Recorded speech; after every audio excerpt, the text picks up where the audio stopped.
আসসালামু আলাইকুম। আশা করি সকলেই ভালো আছেন। সকলে ভিডিওটি শেষ পর্যন্ত দেখবেন। আমি একটি ছাদের ভিডিও করছি, ছাদে পাইপ দিতে গেছিলাম, তারপরে দেখলাম এই অবস্থা। এই যে ছাদে যে আপনার কত বড় ভুল করেছে, এই ভুলটা একটু দেখেন। এই কাজের কোনো ইঞ্জিনিয়ার নাই, ভালো কোনো বুঝনাদার কোনো মিস্ত্রি নাই, কোনো মালিকও তেমন কিছু বুঝে না। এদের দেখেন টপ রডগুলো যে দিচ্ছে, যে এই টপ রডগুলো দুই মাথায় শুধু দুইটা বান দিচ্ছে, আর কোনো বান দেয় নাই, যার কারণে এই রডগুলো দেখেন লাফালাফি করতেছে।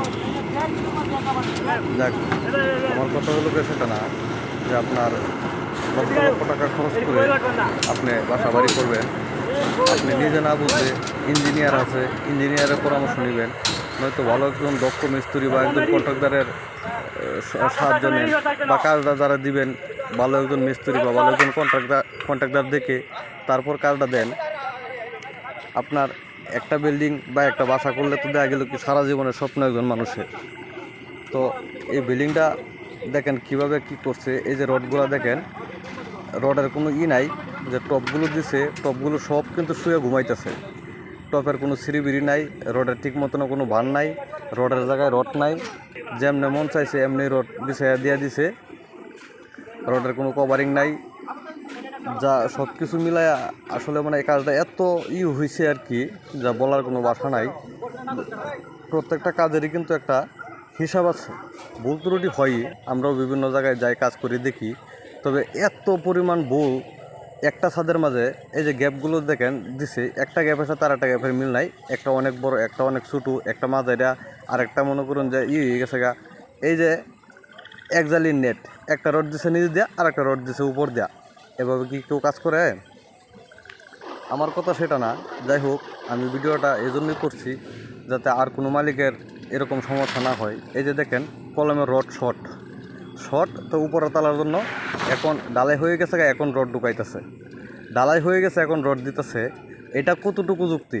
একটা ফাউন্ডেশন বিল্ডিংয়ের মাঝে এই যে এভাবে কলমের রড দিতেছে, আমি কিছু বলতে চাই না। আপনারাই দেখেন যে একটা ফাউন্ডেশন 1300 স্কোয়ার ফিটের এই ছাদটা, তো এই যে দেখেন সাইড দিয়ে যে টপের রডগুলো দিছে, দেখেন কি অবস্থা, কেমনে আছে। আসলে সব কিছু মিলায়া এই জায়গায় যে কাজটা করা হয়েছে আর কি, আমি আসলে শুধু বুবার মতোই আছিলাম। আমি জেনে বুঝেও দেখা গেছে কি আমি কিছু বলতে পারি না, যে তো ডালাই শুরু হয়ে গেছে গা। এই জায়গায় একটা জিনিস খেয়াল করেন, এই যে দেখেন 7 ফুট ওভার এনে একটা বারান্দা বাইর করছে আর কি, বাড়ির সামনে যে একটা আপনার নাকের মতো থাকে যে নাকটা, তো এটা নিচ দেয়া, কিন্তু কোনো কলম নাই। সেন্টারিংয়ের উপরে এই 7 ফুট ওভার ইটা দিতেছে। এই যে দেখেন আপনার কলমের জন্য কিন্তু রড বাইর করে রাখছে, পরবর্তীতে হয়তো কলম উঠবে আর কি। তো এটা কতটুকু যুক্তি আছে এই কাজটার, বা এটা কি টিকবে নাকি টিকবে না, এটা একটু আপনারাই বলবেন। আমার কিছু বলার নাই।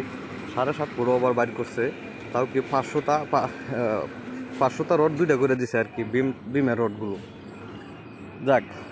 যাই হোক, যেটাই হোক সেটা আমার না দেখার বিষয় না। তবে নেক্সট টাইমে দেখা গেল কি, যে আপনারা যারা বাসাবাড়ি করবেন তো অবশ্যই দক্ষ মিস্ত্রি বা কন্ট্রাক্টর বা ইঞ্জিনিয়ার তো অবশ্যই নিতে হবে। ইঞ্জিনিয়ারের পরামর্শ বা ইঞ্জিনিয়ার দিয়ে আপনার বিল্ডিংয়ের দেখভাল করতে হবে, নয়তো কিন্তু আপনার সারা জীবনের স্বপ্ন ধুলোয় মিশে যেতে পারে। তো যাক, আমি আর কথা বাড়াইতে চাই না। ভুল ত্রুটি হতেই পারে, তাই বলেই এমন না। সকলেই ক্ষমার দৃষ্টিতে দেখবেন।